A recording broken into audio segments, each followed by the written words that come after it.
Stella Sora's huge half-anniversary patch is here. So, how is the game doing now?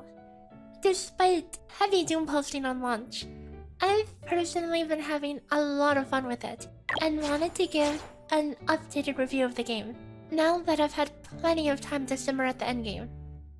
Let's talk about the current state of the game, and how content and gameplay, the gacha economy, and balancing have evolved since launch. Let's start out with the gameplay loop and progression systems. Like many other gachas, Stella Sora has an account progression level that's largely time-gated by dailies, though the progression from a fresh account to a maxed out authorization 40 account is reasonably fast, taking around 3 to 5 weeks depending on how much you choose to refresh your energy with premium currency, which is actually reasonable to do even for FTP, as the first 3 refreshes cost a total of 90 Stellanite dust, which is less than a third of a paw. The roguelike gameplay via Ascension is presented as a core part of the game, where you go through a series of stages and pick between random buffs as you ascend, saving a record at the end that can be used in other content. The way this content is interacted with differs as you progress. Early on, it serves as a great way to ease you into learning characters and basic game mechanics. As your account becomes developed, this content quickly becomes a complete pushover, serving solely as a means to generate records for other content. In fact, there are widely accessible skip tickets given from sources such as dailies and events that let you go through the process of selecting potentials in a run without any of the fighting to allow for quicker record building. So, where are these records used? Literally every other content in the game, though the main content you'll actually be building records around will either be seasonal content such as boss splits or finale echoing, both of which give out additional rewards based on rank, or Menace Arena, the main permanent content that challenges teams to their limits, with a finite amount of stages. There's also Cataclysm Survivor as seasonal content, but this is balanced around a fairly low bar, and can be easily cleared with any team at endgame, so you don't really ever need to build a record specifically for this. Because common material farming stages can be skipped after 3-starring them, which is typically doable as soon as you unlock them. This makes Stella Sora a very friendly low-maintenance game.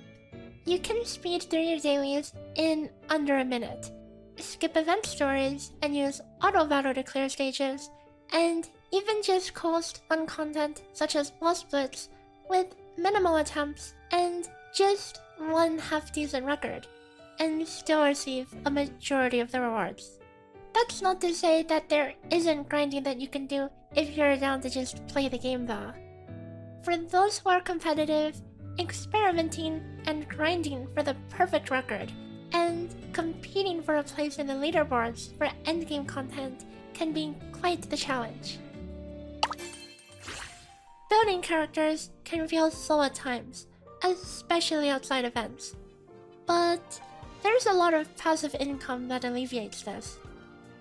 Commissions allow you to send your trackers out to collect materials of choice, which really adds up over time. I typically have no problems ever getting a new character to max level as soon as they're out, but maxing skill levels, on the other hand, is very expensive.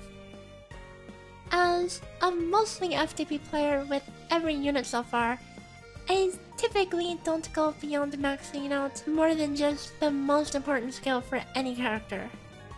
Of course, it wouldn't be a gacha game without some gacha progression, right? Emblems are the RNG gearing in this game, and are a very frustrating part of building a character to many people, with the strongest lines granting over 20% damage, and being a lot more rare than average stats. However, with the half anniversary patch, there's a new material added that lets you upgrade a stat on an emblem up to 2 times in total, which is honestly massive and makes getting high tier emblems manageable. Stella Sora regularly has events throughout its patches, and these offer generic rewards, limited and standard pulls, but most importantly, a 5-star disc with max dupes.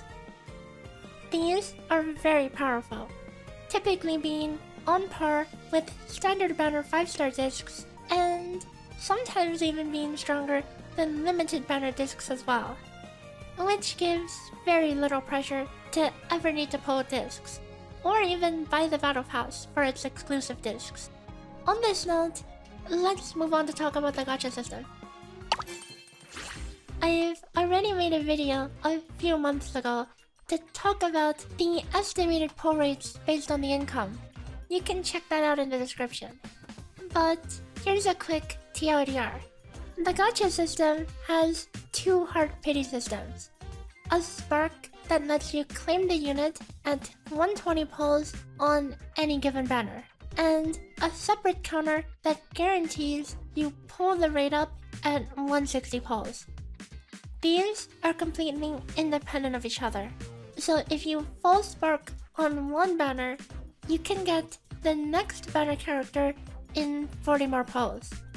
Simulating this with the expected income from typical activities, a completely FTP player can expect to acquire around 60 to 70% of units depending on their pulling behavior. And that's a very low estimate, as it excludes all pulls given out sporadically.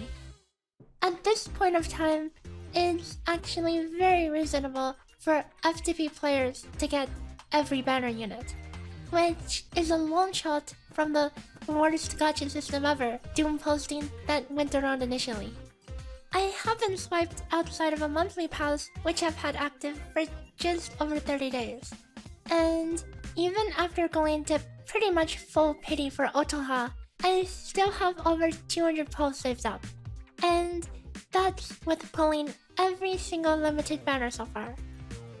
You also get a little bit of disc currency when pulling for characters, meaning you can eventually accumulate enough to get a limited disc without ever diverting any of your premium currency towards it, which is a nice bonus.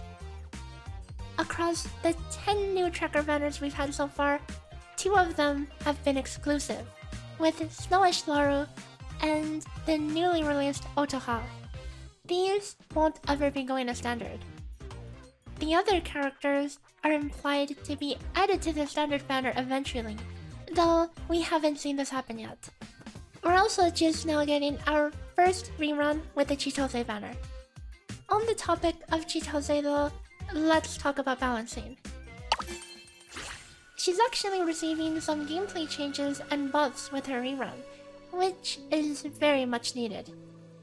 The second new character added to the game, Chia, had a basic attack cancel that led to a certain build combo being unintentionally powerful, resulting in her being massively stronger than Chitose herself. Funnily enough, she is still one of the strongest trackers, alongside Fuyuka, who is the banner after, as well as some standard characters. Yup, Frisia has the ability to pop off insanely in boss fights with ads to stack her Ice Vortex potential.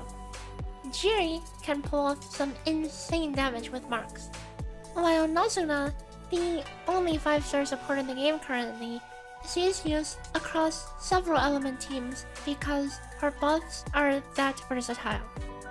Speaking of versatile though, she is actually more commonly used in the main tracker position. In general, supports in this game actually have very decent kits as main, and are commonly used to further buff backline DPS. However, the actual units labeled as versatile aren't typically used in the main slot at all. as they just perform better as supports. What else changed in the half anniversary patch? On top of the new emblem upgrading system, there's also a new difficulty in Ascension, as well as quality of life to reduce the amount of RNG needed to get perfect records. More importantly, there's now a build preset system, where you can make and share builds, which is a huge convenience. Outside of gameplay system changes, there's a lot of events going on, including Summit Show, where you can select your own difficulty modifiers, mini-games, and plenty of free stuff. So it's definitely a good time to jump in if you wanted to give the game a try. That about wraps up this updated Stella Sora review. I hope this was insightful to the current state of the game. I think it's kind of ironic that the thing that people doomposted the most, the gacha system, has turned out to be one of the game's biggest strengths. I mean, who needs to swipe on gacha when you could swipe on ASMR instead? なんだ耳元で囁いてほしいあのな私は君は私なんだぞ分かっているのか Anyway, for a generalized explanation of the game's systems, you can always check the first review video. For a nerd map about the gacha system, there's a video for that too. Or to download the game, which is available on all platforms. Links to all of those are in the description. See you guys next time. Bye bye! Just need to dodge for 30 more pulls. Simply just dodge, okay? Uh-oh. Please? Please? Give me Nazuna, give me... 初対面で信用してほしいとは言いません。まずは